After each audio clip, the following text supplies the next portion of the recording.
In this video, we will guide you through the process of updating your phone number on Cash App to ensure your account information remains current and secure.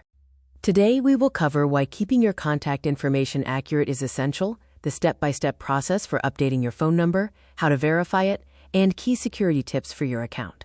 To begin, open Cash App on your mobile device. Tap the profile icon located in the top right corner. Scroll down to find the Personal section, and tap on your current phone number to proceed. Next, select the option to add phone or email and carefully enter your new number. Cash App will send a verification code to that number. Enter this code into the app and confirm the change to link your new phone number to your account. Keep these best practices in mind. Always verify your new number before confirming. Ensure you have access to both old and new numbers during the process. Update any two-factor authentication settings and never share your verification codes. Whether you are using an iOS or Android device, the process is largely the same.